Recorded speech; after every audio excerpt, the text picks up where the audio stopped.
Hello. I wanted to talk with you today about that old witch in Jackson County, Kentucky, up on Kirby Knob, because some new information has surfaced about this witch.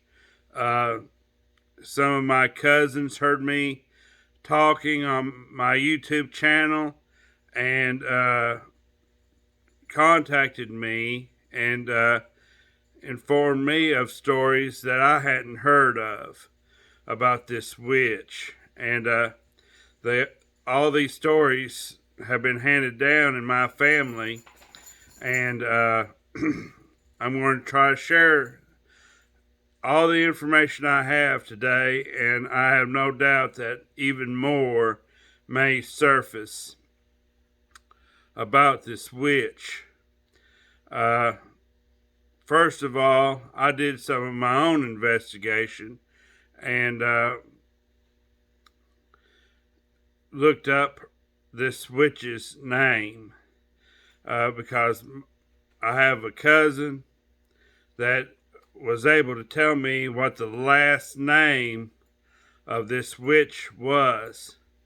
And I still don't know what her first name was, but I know that Granny knew it because she told me years ago what her first and last name was, but I just never wrote it down and I can't remember. But the house that the witch lived in was called the Reed House because her last name was Reed, Reed. And I went to Google and did a quick family search on that name. And the Reeds actually migrated out of England to America, and they settled in Salem, Massachusetts. And that just made my eyes go like that when I seen Salem, Massachusetts on there, which that don't necessarily mean anything because even though they're known for witches, back in those days, Salem was a huge metropolitan area. There was actually a Salem town and a Salem village. And I'm from Madison County, Kentucky. I live right next door to it. And it's kind of like that because if you live in Berea in Madison County, you still have to go to Richmond to get a marriage license or take someone to court or anything like that. So that's the way it was in Salem. If you lived in Salem Village, you had to go into Salem Town to conduct any kind of business. So it's quite a large complex. So it doesn't necessarily mean anything, but it certainly looks suspicious that this family was involved in witchcraft, and this person may have migrated from Salem, Massachusetts to Jackson County, Kentucky, in order to escape witch persecution. I wouldn't doubt it. So, the first thing about this witch is that she was not liked by her neighbors. And her neighbors didn't want to mess with her or trade with her because they knew she was a witch or highly suspected that she was a witch. And she would go to their farms and want to trade eggs or whatever she had to trade in order to get what she needed. And back then, money was really hard to come by, and a lot of people bartered. And they wouldn't trade with her, wouldn't mess with her. And so she would get a pinch of dirt or a blade of grass or a hair off of a cow's tail, whatever she could find off these people's farms to make her little potions, and she would put all these items in a rag and hang it above her door, and she would milk that rag, and she would say, "Come, milk, come. Come, milk, come." And milk would flow out of that rag and fill up her bucket. And she would drink that milk and use that milk. And when the farmers would go to milk their cows would be dry because they had already been milked through witchcraft. And she did this to curse them farmers and curse those cows because she was mad at them for not trading with her.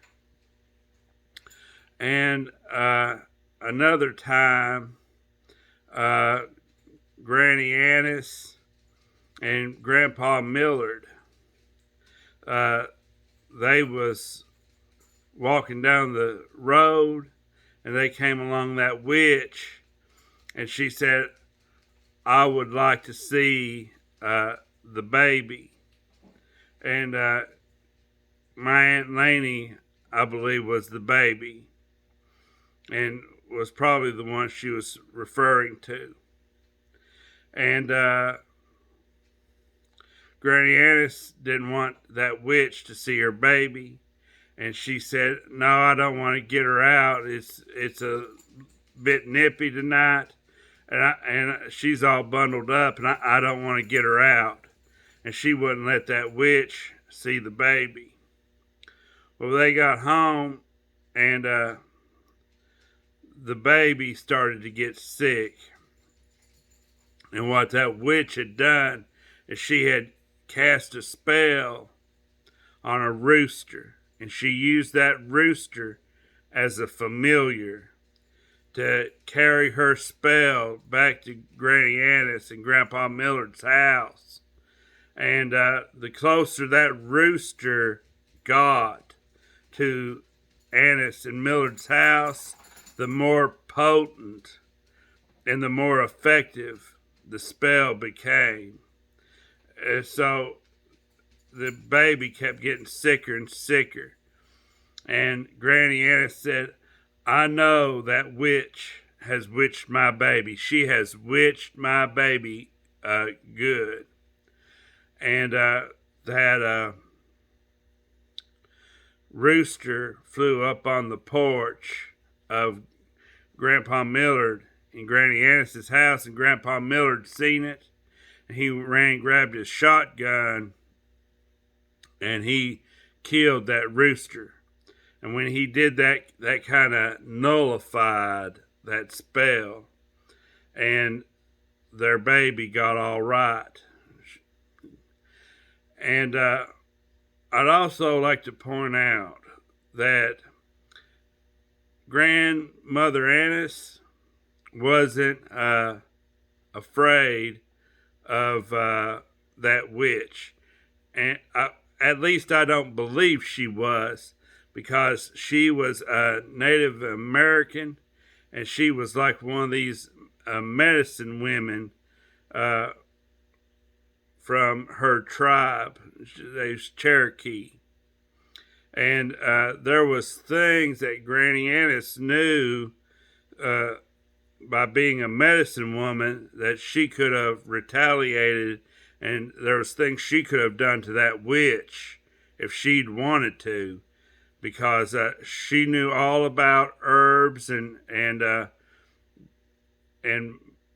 especially medicinal herbs.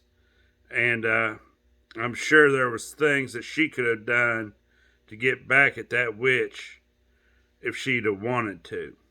So I don't believe Granny Annis was afraid of this witch.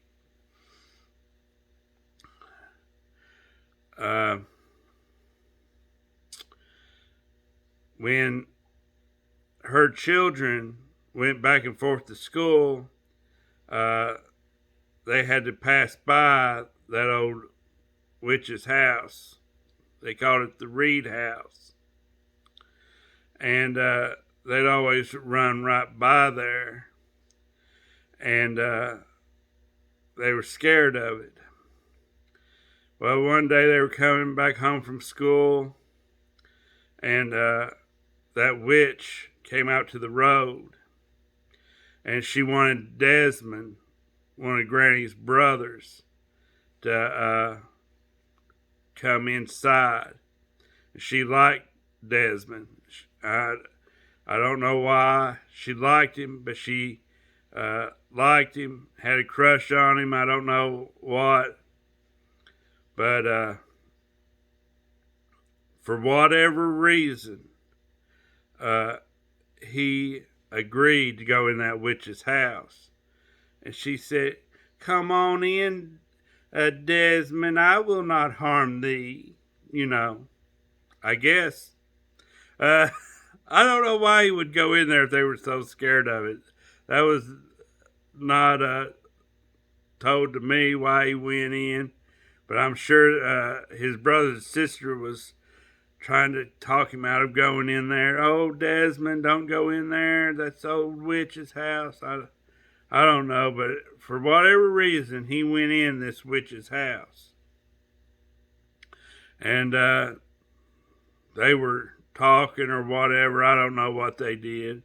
But eventually, Desmond got tired of being there and was ready to leave. And the witch wasn't ready for Desmond to leave. She did not want him to leave. And she said, "Don't leave, Desmond." And she caused her table to walk across the floor. And I guess the table got between Desmond and the door to try to block him from leaving. And she said, "Don't leave, Desmond. I'm not ready for you to leave. And if you leave, I will send my black cats after you." And I don't know how he managed it, but somehow he got out of that witch's house. And it happened exactly as the witch said. Black cats chased him all the way back to Annis and Millard's house. And once he got inside, he was all right. But that's all I know about that witch. So we got that new story about Uncle Des, and we know the witch's last name, which was Reed. So that's new information that's been brought to light, and I hope you all have a happy Halloween, and I'll catch you later. Bye.